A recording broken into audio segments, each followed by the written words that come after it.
Este es un video hecho con fines académicos, como trabajo encargado en el curso de Gestión de Áreas Naturales Protegidas de la Maestría en Conservación de Recursos Forestales de la Universidad Nacional Agraria La Molina, con el objetivo de hacer un análisis de la Ley 30.230 o sus implicancias en el sector ambiental. Durante los últimos 5 años, el Perú ha logrado grandes avances en su desarrollo. Sus logros incluyen tasas de crecimiento altas, baja inflación, estabilidad macroeconómica, reducción de la deuda externa y de la pobreza, y avances importantes en indicadores sociales y de desarrollo. Sin embargo, en el 2014, la tasa de crecimiento económico comenzó a descender de manera significativa, debido a la disminución de la inversión privada, sobre todo en minería, y a la reducción de las exportaciones. Este hecho causó que en junio de este año el gobierno de Ollanta Humala apruebe una serie de medidas para modificar el sistema tributario, impulsar inversiones y reducir el sobrecosto, afirmando que aún existen una serie de limitaciones para que la inversión privada se ejecute a la velocidad que necesitamos los peruanos. Es así que el 3 de julio, la Comisión Permanente del Congreso aprueba el proyecto de ley 3627-2014, planteado por el Ejecutivo, y el 12 del mismo mes se publica en el Diario Oficial El Peruano la Ley 30.230, llamada ley, que establece medidas tributarias, simplificación de procedimientos y permisos para la promoción y dinamización de la inversión en el país, el cual tiene 4 ejes centrales: modificaciones en temas tributarios, laborales, ambientales y en todo lo que se refiere a facilitar la inversión público-privada. Como lo explicó el ministro de Economía, Luis Miguel Castilla, las medidas consideran la reducción de antiguas deudas tributarias que beneficiará a más de 180.000 contribuyentes. En el ámbito ambiental, este es el punto más sensible y controversial de la norma, pues es considerado como un fuerte golpe a la institucionalidad ambiental, debido a que reduce funciones al Ministerio del Ambiente, como la creación de áreas reservadas, fijación de estándares de calidad ambiental y límites máximos permisibles de contaminación, beneficiando a las empresas mineras. Es importante resaltar que también se plantea la reducción de las multas impuestas por el Organismo de Evaluación y Fiscalización Ambiental, OEFA, con lo cual, según especialistas, se podría generar una catástrofe ambiental. En este tema, ha sido muy criticada la opinión del ministro de Energía y Minas, Eleodoro Mayorga, quien aseguró que la creación del Ministerio del Ambiente, la consulta previa han significado un bache para las inversiones, que no tiene vuelta atrás. Es preciso recalcar que diversas instituciones como la Defensoría del Pueblo e incluso la Organización de Naciones Unidas, han manifestado su preocupación debido a que las poblaciones rechazarían esta medida y se podría producir otro conflicto social como lo ocurrido en el llamado Baguazú. Diversos medios de comunicación han tocado el asunto y han entrevistado a varias autoridades y políticos sobre el tema. A continuación se muestra una síntesis que nos ayudará a entender mejor las implicancias y repercusiones de la ley en cuestión. A puertas de celebrarse en nuestro país la COP20, la Ley 30.230 sería una estrategia del gobierno para tirarse abajo la institucionalidad y regulación ambiental en el país, opina el foro Ciudades para la Vida. Con esta norma los conflictos ambientales se van a incrementar.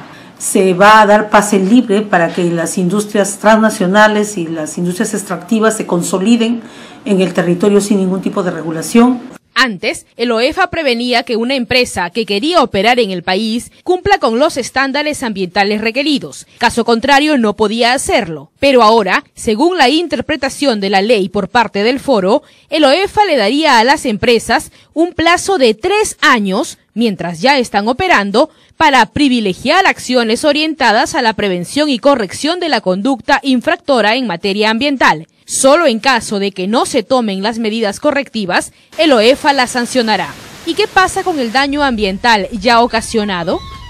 Con esta ley también peligrarían muchas zonas de reserva, que son una categoría previa a la declaración de un área natural protegida, pues antes estas zonas de reserva eran reconocidas por el Sistema Nacional de Áreas Naturales Protegidas, liderado por el CERNAMB, todos especialistas en la materia, pero ahora las zonas de reserva serán reconocidas por decreto supremo del Consejo de Ministros.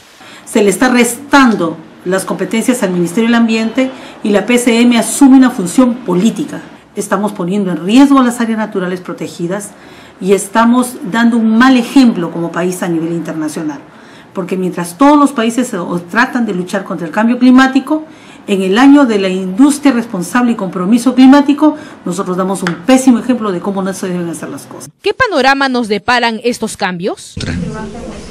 Este proyecto presentado por el Ejecutivo francamente vulnera y pone en riesgo los derechos fundamentales, mandatos constitucionales, que va en contra de los principios para garantizar una vida con mucha tranquilidad para los pueblos, una vida sin contaminación.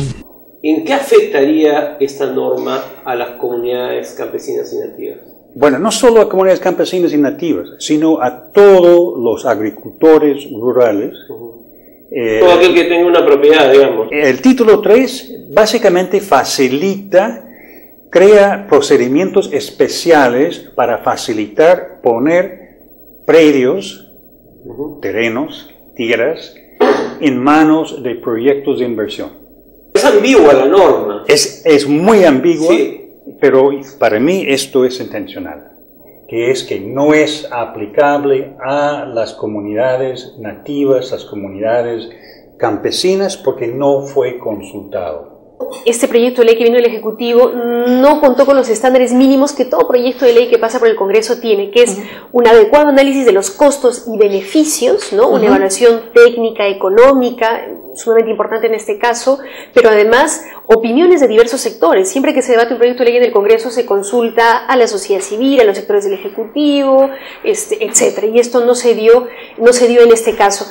Y lo preocupante es que, por un lado, creemos esto no va a contribuir a atraer inversiones, no va a contribuir a revertir el problema de la desaceleración, o en todo caso, si es que atrae inversiones, no van a ser las más responsables, que se está prefiriendo nuevamente el criterio económico en perjuicio, en desmedro del criterio ambiental y de salud.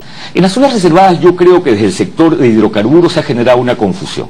Una confusión que hace suponer que las zonas reservadas son un riesgo para sus inversiones. Las zonas reservadas reconocen los derechos adquiridos. ¿Cómo es el proceso de determinar una zona reservada? ¿Qué tipo de evaluación se hace? Y para pasar al tema del área protegida natural. No necesariamente, y eso mira qué importante que me lo preguntes, no necesariamente tiene que haber una zona reservada para crear un área protegida. Si tú tienes los estudios suficientes para determinar que quieres crear un parque nacional o una reserva nacional o una reserva comunal o cualquier categoría, haces tu propuesta técnica, pasa al MINAM y el MINAM le ingresa al Consejo de Ministros. Así ha funcionado.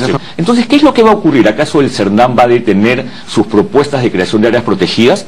¿Acaso el Ministerio del Ambiente, si estimase que debe crear un área protegida, no la va a someter al Consejo de Ministros? Se va a seguir haciendo en función al hecho que hay planes directores, al hecho que hay un conjunto de instrumentos que llevan a determinar que tenemos que tener determinadas áreas protegidas, especialmente en zonas marino-costeras. Eso es natural. Claro, pero eso que hay una gran confusión de un grupo que no creo que represente al sector empresarial responsable, que cree que una zona reservada, que un parque nacional o que una reserva nacional no respeta los derechos adquiridos o los derechos preexistentes. Ese es un error. Los países requieren áreas de conservación y el Ministerio del Ambiente va a seguir trabajando en ello. Yo quiero traer un poquito de historia, porque ojo, la primera reactivada de la economía fue la del primer gobierno de Fujimori. Y eso estuvo asociado a un código del medio ambiente, a la creación del INRENA, a la creación del Consejo Nacional del Ambiente y a las primeras regulaciones ambientales del sector minero. Entonces digo yo, ¿frenaron esas normas de economía? No. ¿Fue más claro para las empresas cómo debían trabajar? Sí. La segunda de los últimos 5 años coincide con el Ministerio del Ambiente, coincide con todas las normas que tenemos ahora. Entonces, yo lo que quiero saber es por qué resulta ahora la angustia que para activar la economía resulta que tenemos que atacar a esta institucionalidad, a estas normas ambientales. Ahorita estamos castigando a OEFA por cumplir la ley. O sea, a OEFA le dijeron, esto es lo que hay que hacer, supervisar, multar cuando encuentras una infracción y hacerlo en plazos. Sí, claro. Entonces queremos promover conductas ilegales. El paquete, como está diseñado, puede ser mejor.